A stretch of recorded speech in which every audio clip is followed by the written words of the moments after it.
Alrighty. I want to say, I kind of want to say it's day 13. I kind of lost count. I did too. If day one was Monday, This Monday? that's 7 plus we're fifth day of the week.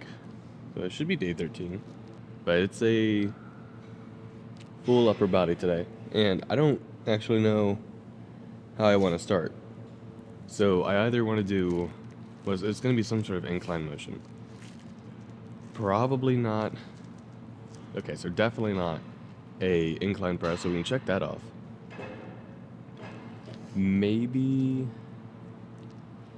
that hammer strength machine. I mean, I kind of like that hammer strength machine.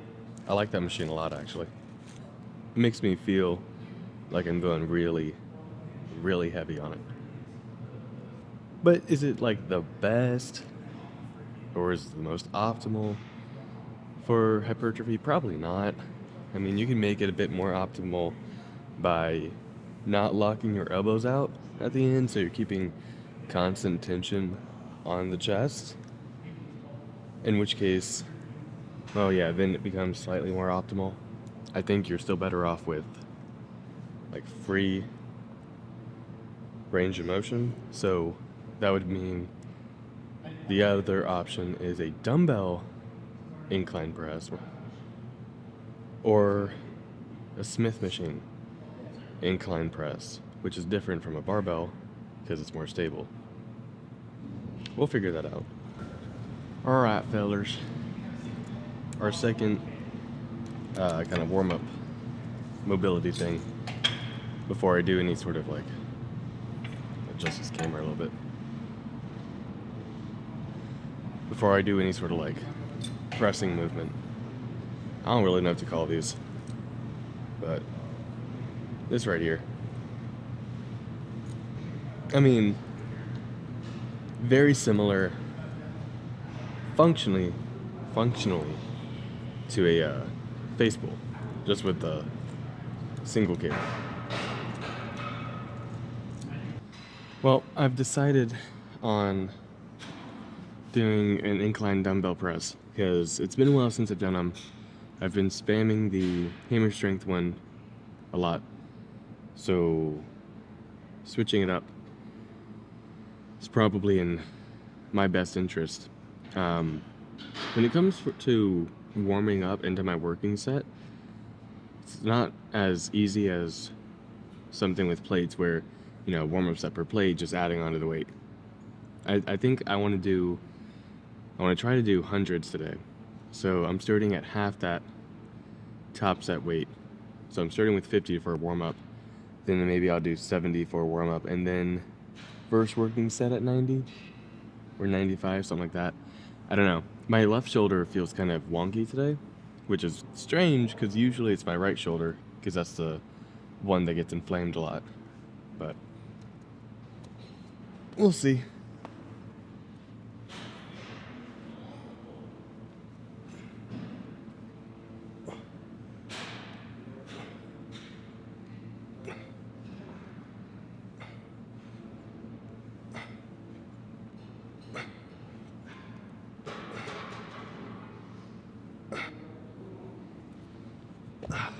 What's funny is not so long ago, when I was in college, and I think the time I'm specifically talking about was when I was either a freshman or sophomore, and I was overtraining like crazy because I didn't really know any better. So I was doing 6 days a week, PPL, eating almost nothing because I didn't have a kitchen.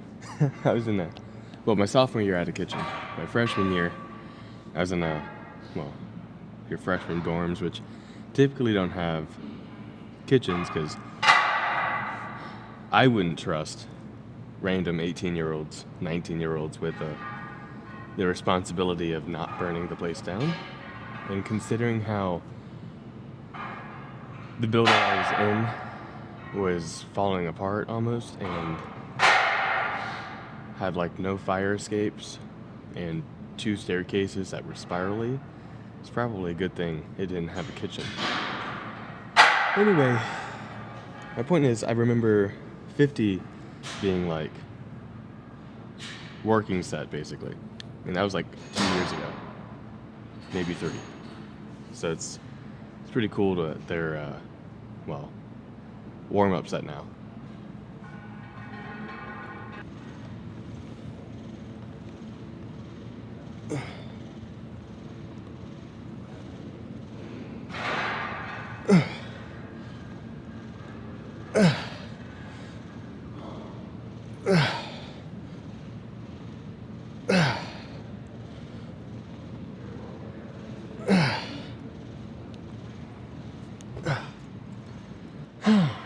So the last time I did any dumbbell incline presses, which is probably maybe 3 or 4 weeks ago, I was doing 90s for 8 or 6. I feel like after this first set at 90,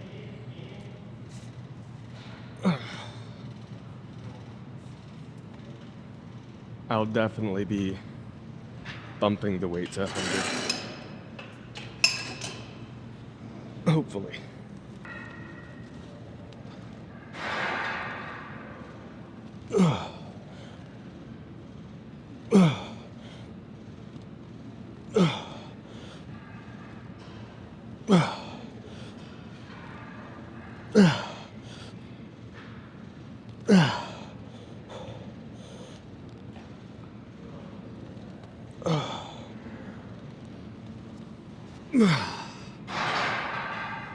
All right. I don't know how well the ease of this showed on camera, but felt pretty good. Probably could get 10 total. We stopped at 8. So probably had 4 or 5 left in reserve. Definitely moving up to 100. Well, I do gotta say the great thing about the hundreds over here is that there's no spot for them on the rack, so they kind of just stay on the floor, meaning I just kind of roll them over. I may not need it, but I want to find out that I do, so I'm just gonna put on some wraps. It's a decent amount of weight to put on my wrist. Not like I wouldn't be able to do it without the wrap. It's just, you know, if you think of it in terms of longevity of the wrist, it's a smaller joint that's a lot more flexible. So the trade-off you get is the more flexible a joint is, the less stable. So, you know, you can put a ton of weight, and you can push a ton of weight. Like if I'm pulling with my triceps, so I'm talking about my elbow, so this hinge joint that's only moving extension, and flexion. This right here, very stable, very sturdy. Full circumduction of the shoulder. I mean, you've got a lot of small, tiny muscles kind of allowing for that increased flexibility. Great. It's great for mobility, right? But that's why you also see so many shoulder injuries, because, well, small muscle, big load, boop, tear. Hopefully not. Not doing anything crazy. Oh, I will say these bad boys are thick though. Dread the day I get up to like the 120 dumbbells, because those things are like massive.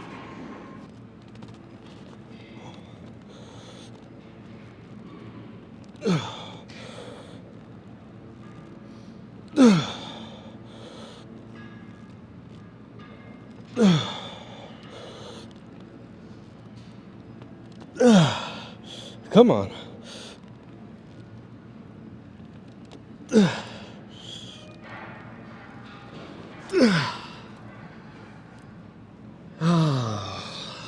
Not bad. I got a little shaky with that 6th rep, so I think that's why I stopped. I think I could have gotten that 7th. We'll go for 7 for my last one.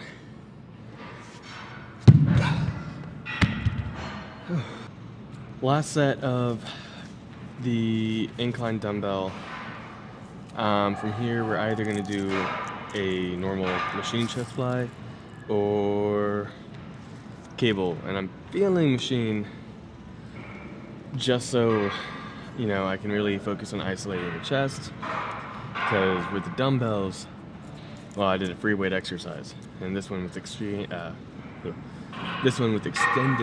range of motion, so it kind of follows my natural arm path a bit more. I'm going down at an angle versus more here, or a little bit less here. I don't know. I'm able to go a bit closer, keeping my elbow a bit closer to my torso. The dumbbell, because it's not fixed along a bar. So, last set of this, then some sort of chest fly, then move on to back. Lightweight.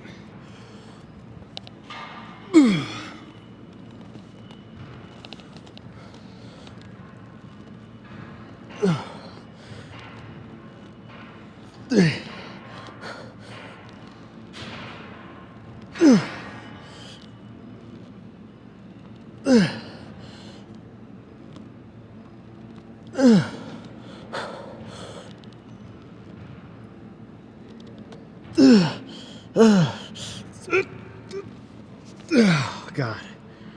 Oh, well, hey, that was the 7th I was looking for. Great job. And I'm done with this. What? Now we go. No.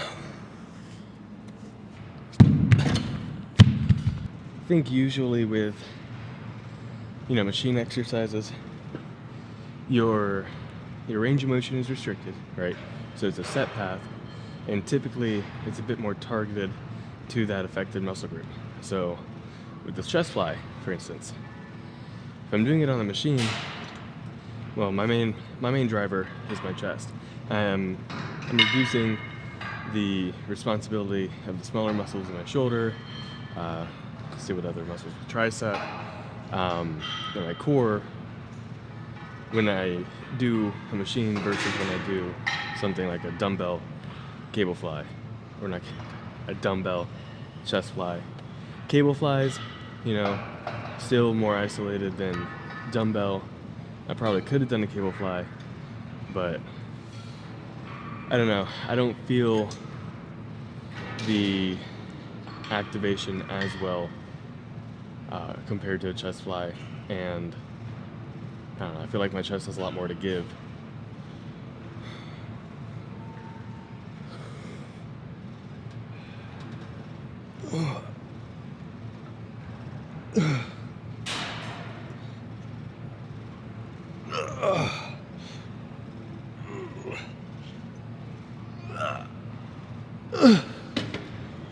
Two more.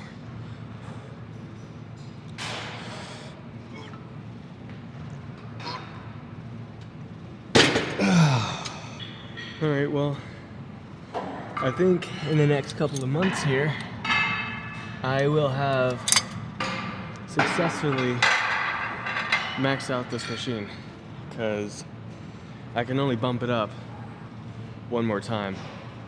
It goes up to 250, I'm at 230. And once I get to that point, we'll just change my tempo. So we'll reach that point of fatiguing the muscle by slowing down the eccentric. And then once that gets there, I'll figure something out.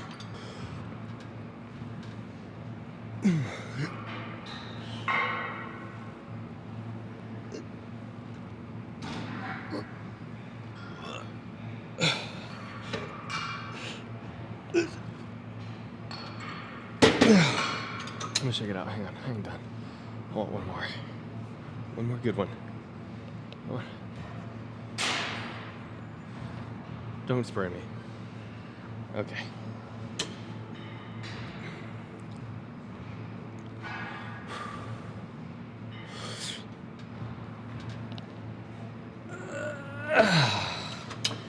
Okay. I'm done. Alright, now onto the back. I'm gonna do a high row. Why? No particular reason. I haven't done them in a while, and it looks enticing.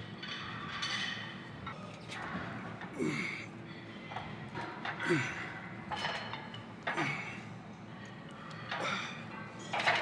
on.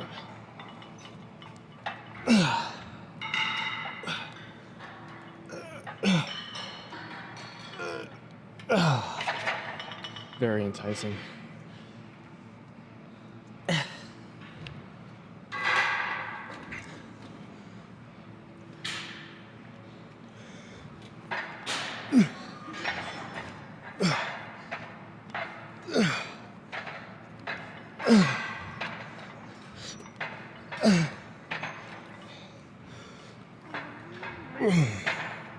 Come on, two more.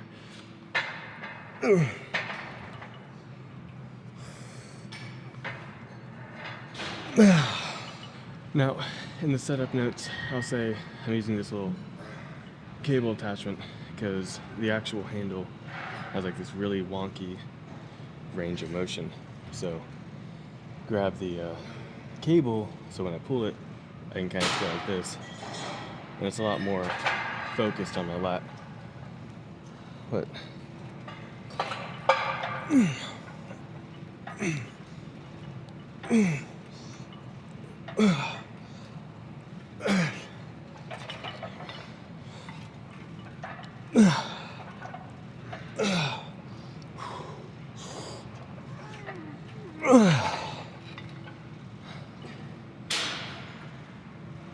there we go. 8 more.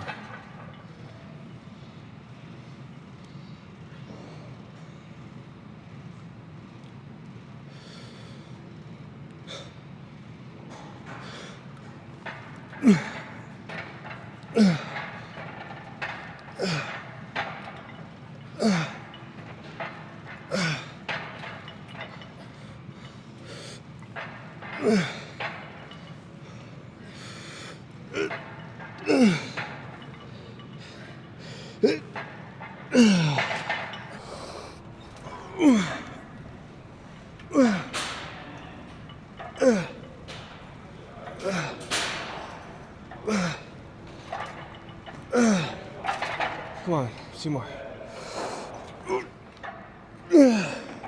1 more. Oh, God. And 8 to go.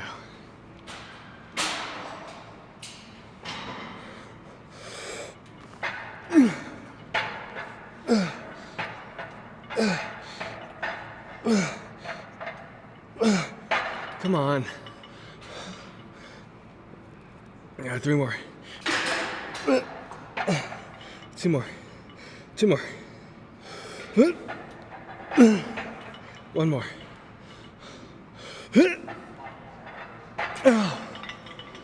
Oh, shit. All right, moving on.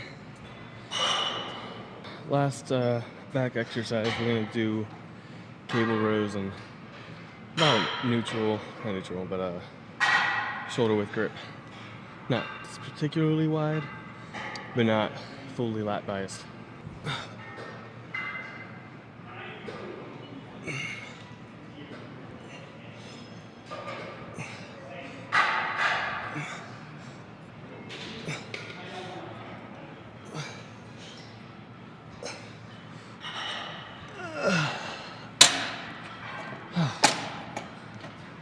First one was a little light, so bump up the weight for this one. Keep that same rep count though. Going for 8.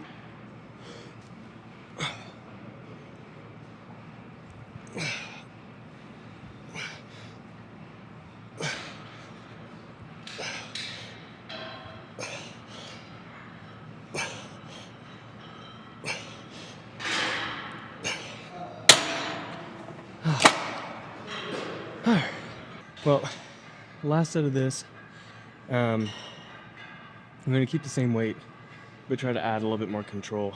And you might notice that I move my back while doing it, so I don't necessarily think it's a bad thing, because I really only lean forward to stretch out the lat, then pull, and go back to about 90 degrees. Now if I'm going way back here, or if my back was rounding, that'd probably be a different issue. But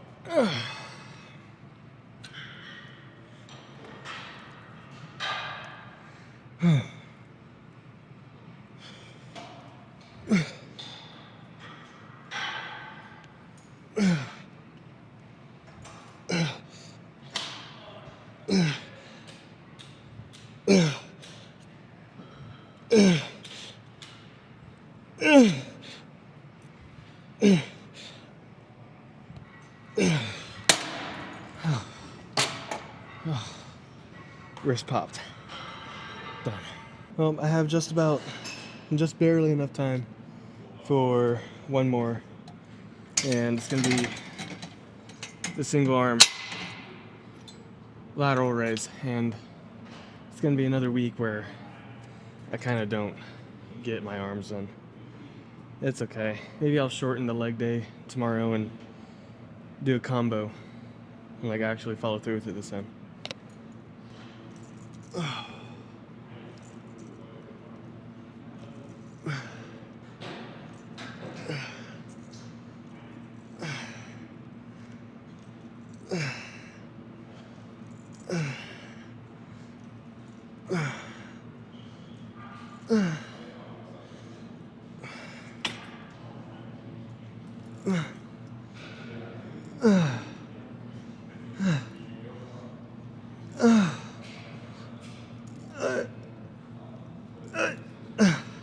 Four more, come on. Hey, Anson, three more.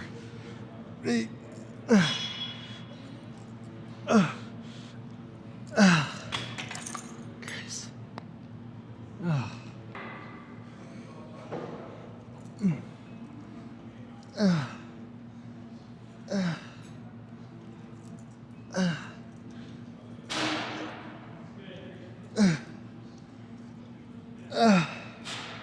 Come on.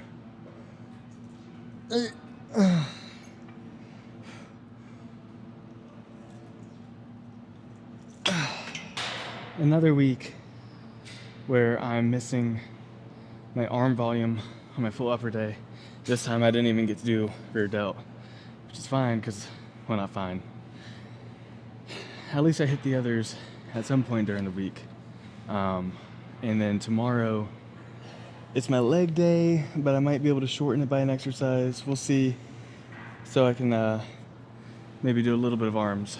Or I'm doing an Orange Theory class tonight, so maybe I'll make all the floor exercises options where I get that arm work in, so I still get arm volume without actually fatiguing my legs, chest, and back, which is already getting enough stimulus throughout the week. That sounds like a good idea.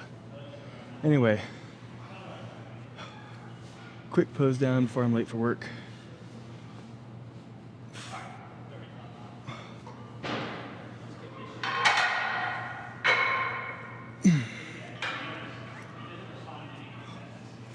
Like, there's definitely some size going on with this bulk season.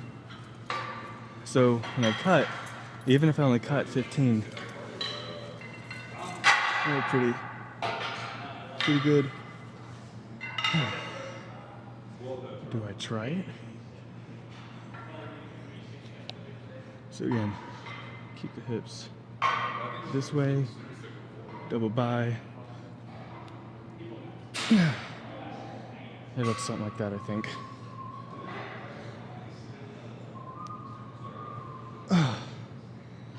At the end of the day, I think my goal is to look like final form Frieza 100% from the Namek arc. I think if I can look like that, then I would have reached it.